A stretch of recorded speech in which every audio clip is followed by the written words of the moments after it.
It's been a really long time since I tried a hold of a stack of books, guys. Hi everybody, welcome back to my channel. Today I want to bring you my January book haul.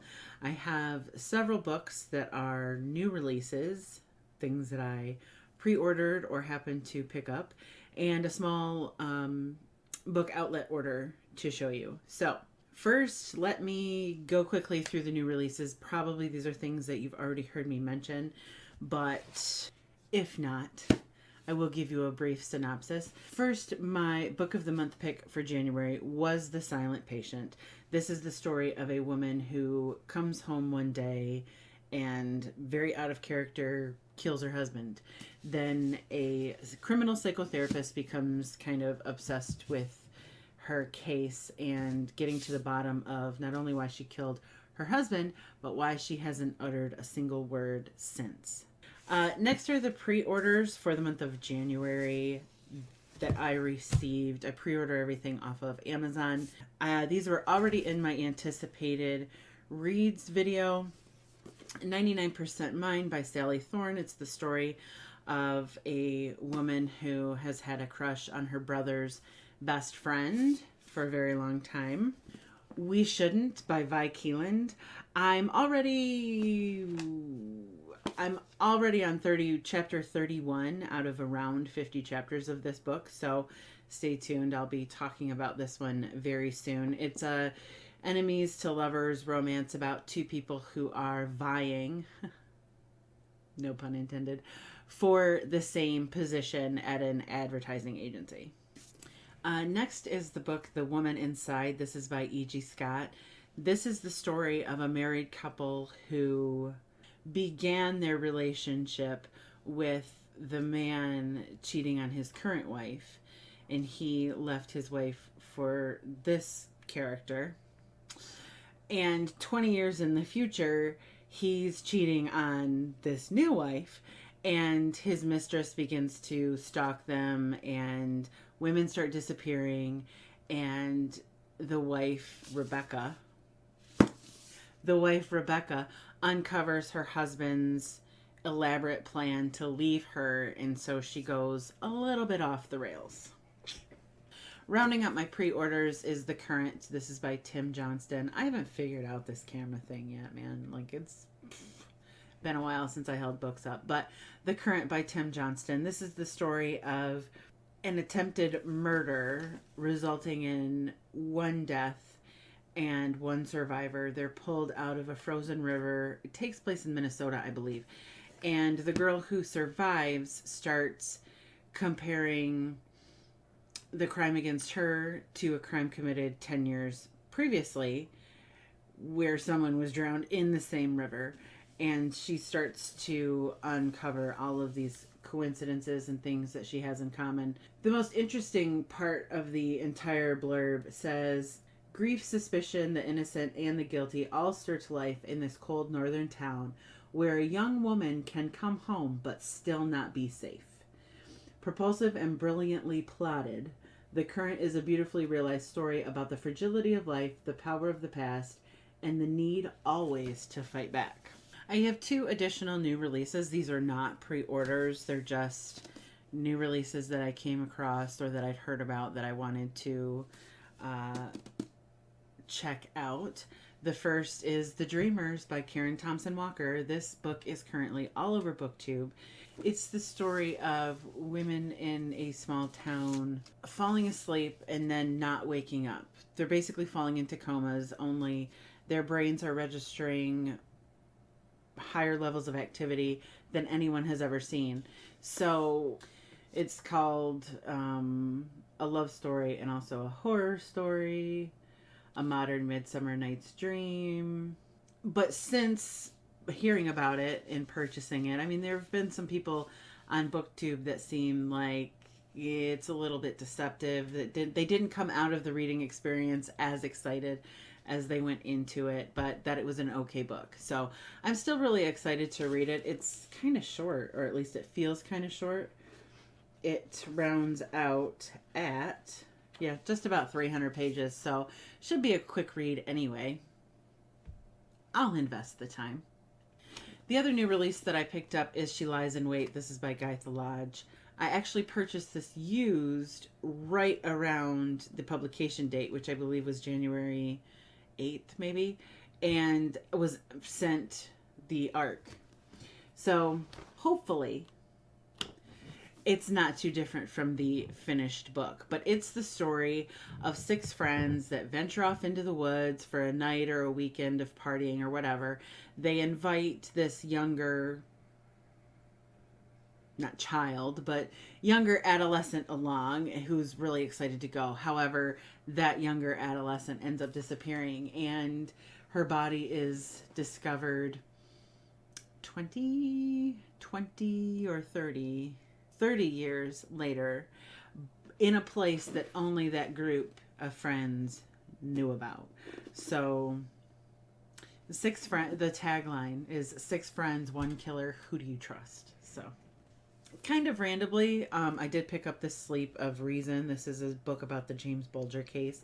I wanted to start reading more true crime.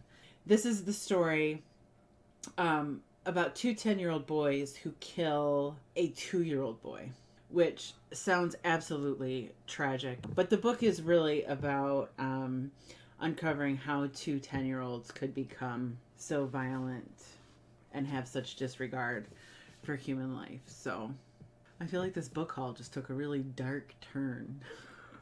Next are the books that I picked up from Book Outlet in the month of January. First is a book that I've heard a lot about across BookTube over time, and that is He Will Be My Ruin. This is by K.A. Tucker. This is the story of a girl who goes to New York. Is it New York? Goes to New York City to pick up the pieces and wrap things up after her friend commits suicide. And she actually ends up uncovering evidence and more truth to the story, including this guy that her friend had met that was supposed to, completely change her life and be the one and everything. And so the friend, Maggie, ends up like putting herself out there and kind of catching the attention of Celine's killer. I also picked up a short little book called The Separation. This is by Katie Kitamura. This is the story of a couple who have decided to separate and dissolve their marriage. And before they can do that, before they can follow through with their plans, the husband goes on a trip and vanishes.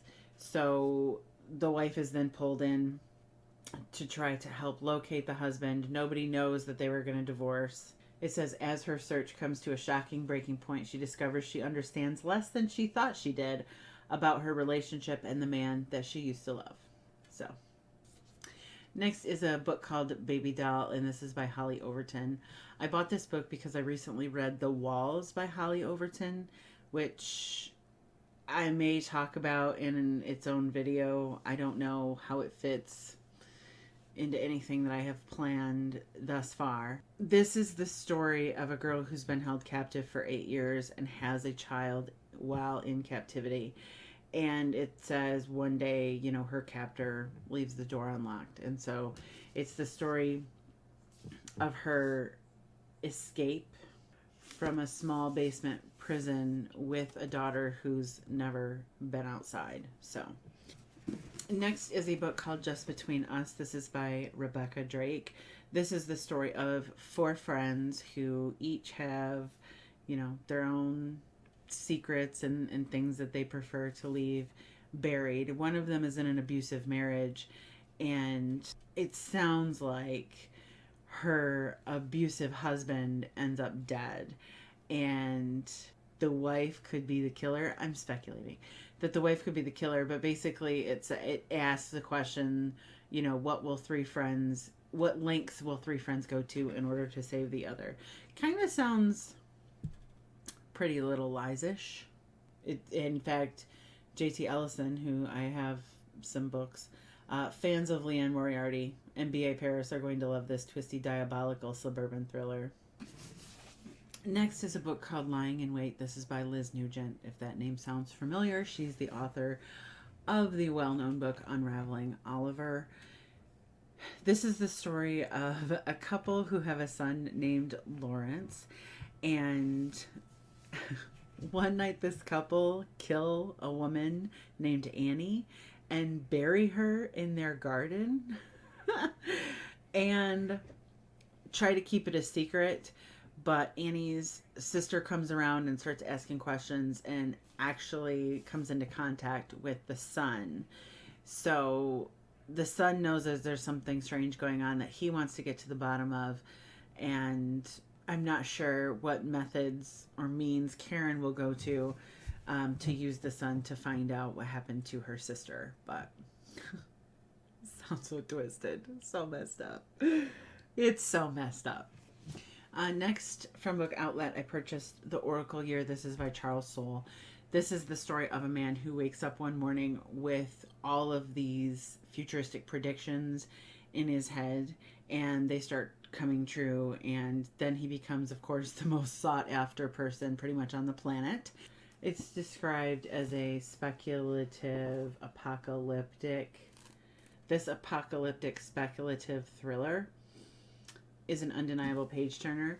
Oddly enough, I just finished The Cabin at the End of the World, which I would also describe as an apocalyptic speculative thriller. There's a lot that kind of appeals to me about that sort of subject matter.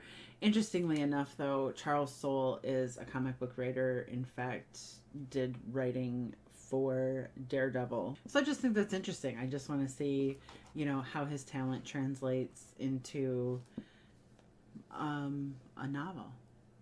Finally, dun dun dun. Lastly, I picked up the book Foe by Iain Reid, author of I'm Thinking of Ending Things, which I really enjoyed. And we're going full circle because Liz Nugent had some great things to say about this book as well. It's the story of a couple living on a secluded farm, and one day a stranger shows up and says, hey, you've been selected to, go to space or something? He's been randomly selected to travel far away from the farm, very far away. I think it's space. I don't know why I'm thinking that, but anyways, and so his wife is left with somebody very familiar, and she won't have a chance to miss her husband or something. I don't know. I haven't heard great things. I'm not gonna lie. I haven't heard great things about this book, but I'm not going into it expecting another I'm Thinking of Ending Things. So I'm hoping that maybe I'll enjoy it. I just want to get a better idea of the range of Iain Reid's writing ability. So, again, it's short. I'm Thinking of Ending Things is very short, like one sitting short. And this book is about 250 pages, slightly more. So I'm thinking it'll also be a relatively quick read. So that's it. Those are the pre-orders, new releases, and Book Outlet books that I picked up in January. I'm not going to lie, there were more books that arrived at the house here and there from various outlets. If you've read any of these books, let me know what you thought. Let me know what you think I'll think about them. Thank you so much for watching, and I will see you all very soon.